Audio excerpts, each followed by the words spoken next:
Good afternoon, people. I am doing a wee bit of a trial run so you get to enjoy, or not, the results. I've got here the setup that I'm making use of. Hang on, I get rid of the eyeballs. Where I make use of that suspended side panel. I can understand why numerous people in the past have used this sort of setup, and I've looked at it in the past and thought, not for me, I don't really need it. Yeah, some instances it might be beneficial, so I sidelined it, and when I didn't sideline it, I took it off the side and used it. Now I wouldn't be without it. So this is the process. I'll go through it again. I take my panel. I place my panel on the side-mounted peg, what do you call it, MFT top or sketchy builder pad. Clamp it in place so the darn thing doesn't fall off. Place my jig on. It's already been set up for 18.5mm. It's quite a good jig in that it can do the half-millimetre increments just by changing the pins. So well done, the people that designed that. Clamp it in place so it can't move. I've already drilled the 4mm hole, which is going to be the screw for the screw fixing, and then a couple of plunges with the 8mm for the dowel. Now I don't need two dowels in each of the positions, places where I'm doing this, but I'm doing it so that the spacer bar like this has a place to mount, and it sets me up properly for that. And it doesn't matter, an extra hole there isn't a problem, but you start doing lots of them, lots of holes, sometimes you unnecessarily, it would be nice not to have to. But done that. But you really do need a good process to have, and an efficient one, because by God, the sheer number of holes makes it quite a pain to do. Now I'm preaching to the converted, I know, but for those that have done this sort of work before, a lot more than me, this is not something I do on a regular basis, far from it, nor do I want to do it on a regular basis. But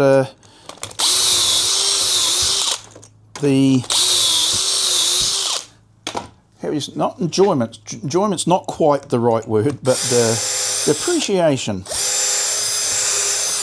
for something that's more efficient than what I used to have can't be understated, because it's or overstated, one of those stated things. And put the spacer bar on, butt the guide up against it, clamp it, drill, and you're trying to keep all the variables to a minimum. And the variable that was before, a little bit of a problem was me not being able to do this, take my hands off of the panel, whereas at the moment it's being held there nicely, everything's clamped. It's necessary for this sort of process, because the tiny little errors that can creep in just by the fact that things aren't held securely can drive you nuts. So I'm trying to stack them at the moment in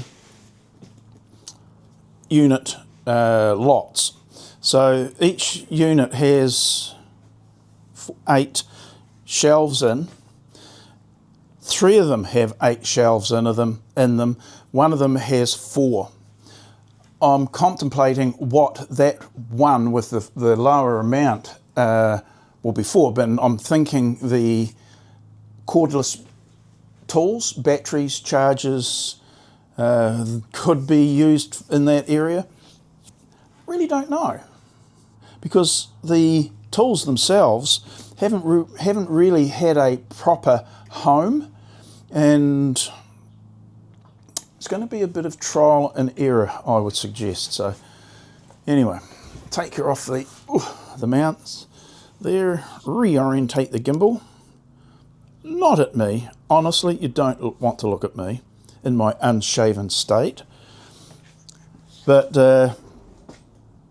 in order to make the Sketchy Builder system work even better, we need to make the adjustments to this panel as soon as I'm motivated to do it, because the panel needs to be full length down to the ground. Without that, it doesn't permit me to place the longer ones, the side panels, in an optimum position or optimum height. And the other thing I did notice when I went to do these shelves was that the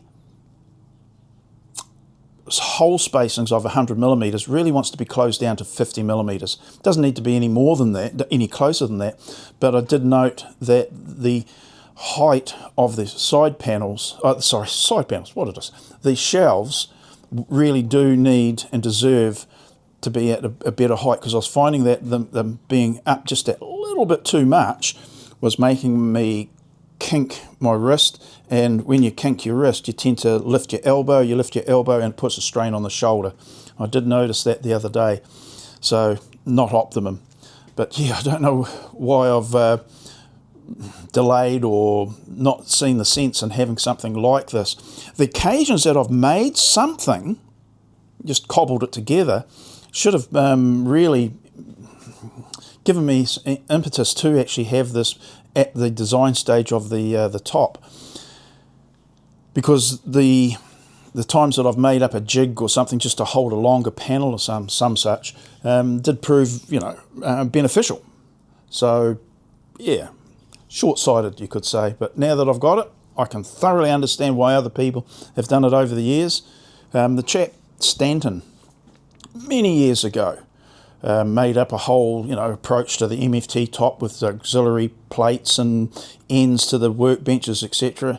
And he did a really good job, and I'm only just catching up now, but that's the way it is.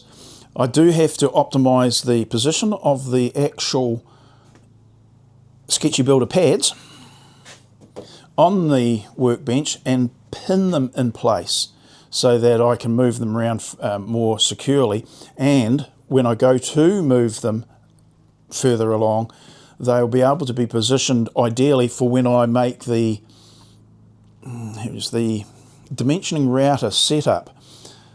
I'm going to make the pads slide this way 400mm, there or thereabouts, 300 to 400mm.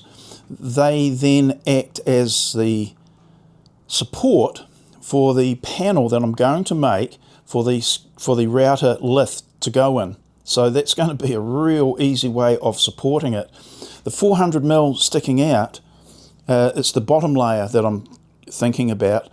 It means that, say, these pads here can be taken off and the new bigger pad put on.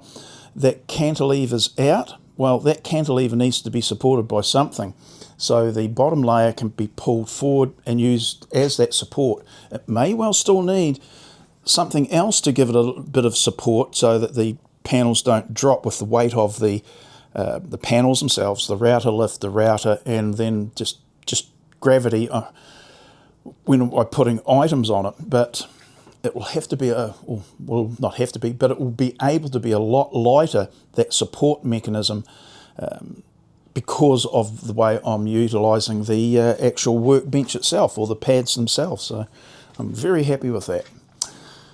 All right. Well, all the talking and no drilling means things aren't getting done. So I'll end it here, and I will get back to you hopefully with some of these already assembled, unless something crops up that I think is noteworthy. Yeah. Okay, we'll spot you later. Bye now.